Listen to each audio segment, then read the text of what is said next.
विश्वत्यादिहेतवे तापत्रय विनाशाय श्री कृष्णाय वयं नमः। परम पूज्य गुरुदेव गोस्वामी श्री 105 श्री अंजन राय जी महोदय श्री ना चरण कमल में दंडवत नमस्कार। मंचस्थ उपस्थित सर्वे गुरुजनों, મને મહારાજશ્રીના પરિચય માટે ખાસ કહેવામાં આવ્યું છે। તો ગોસ્વામી અંજનરાયજી વંશ પરંપરાગત વલ્લભ કુળના વંશજ છે અને અંજનરાયજીના પિતાશ્રી એમનું નામ છે નવનીતલાલજી મહારાજશ્રી।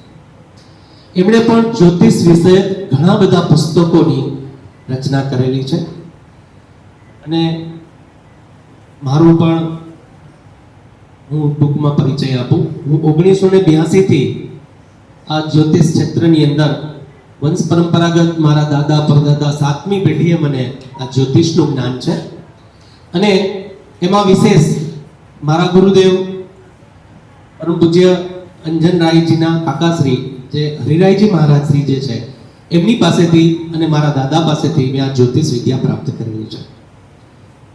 વલ્લભ કુળની અંદર શ્રીમદ વલ્લભાચાર્યજી એમના વંશજની અંદર ગોસ્વામી અંજનરાયજી મહોદય શ્રીને પણ જેને આપણે કહીએ ને કે ગર્ભસ્થ સંસ્કાર જ્યોતિષ વિશે ખૂબ જ એમને જ્ઞાન છે અને હું પણ એમની પાસેથી શીખી રહ્યો છું।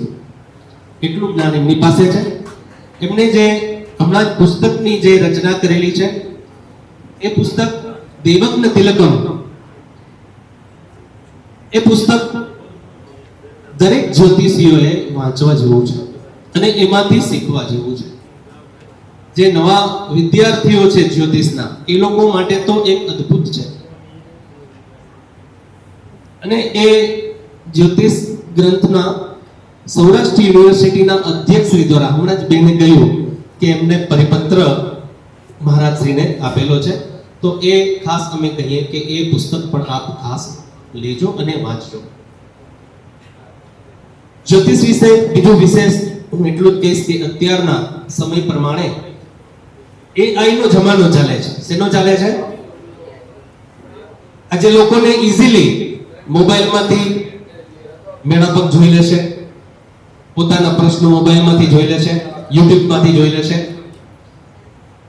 બહુ સારું છે અને હજી AI કરતા પણ વધારે યુગ સારો આવે એમ હું ઈચ્છું છું।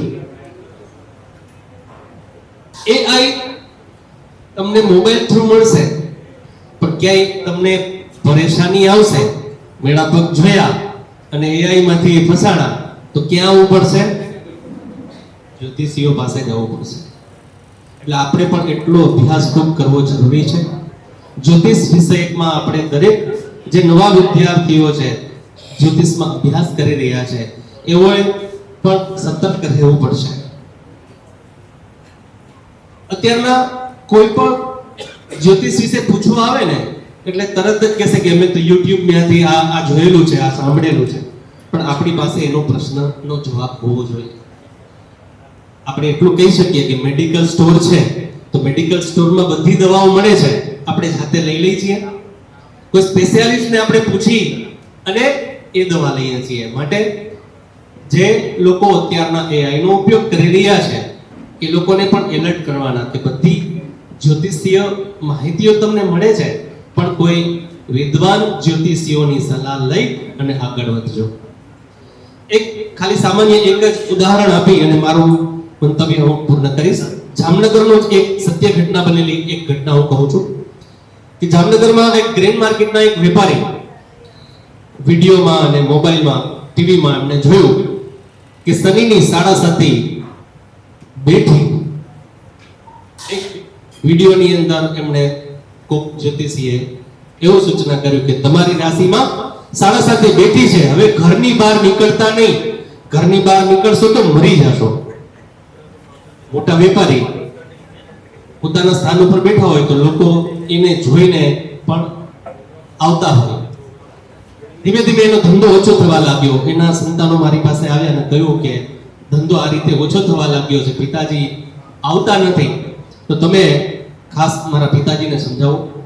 મેં કીધું અહીંયા લઈ આવો મારી પાસે. અરે કે બહાર જ નથી નીકળતા, 3 મહિના થયા. એટલે એમના કહેવાથી એમના ઘરે ગયો અને મેં કીધું શું થયું? તેણે કહ્યું કે મને કોઈક જ્યોતિષીએ, મેં વાંચ્યું, વિડીયોમાં જોયું અને મને કહ્યું કે જો બહાર નીકળશો તો મરી જશો. મેં કીધું એમ વાત છે? તો હવે સમજો કે 7:30 પૂરી થઈ ગઈ, હવે જો તમે ઘરમાં રહેશો ને તો મરી જશો. આટલું મેં કહ્યું એટલે કીધું હે મહારાજ? મેં કીધું હા. એટલે બહુ મીડિયાનું કે જ્યોતિષીઓનું જે આપણે કરી રહ્યા છીએ એમાં ડરાવવાની બાબત જ્યાં હોય ત્યાં લોકો આજે ખરેખર પોતાનું અંગત સમજી લે છે. તો એ સમજવું ન જોઈએ. કોઈ વિદ્વાન જ્યોતિષીઓની સલાહ લઈ અને આગળ વધવું જોઈએ.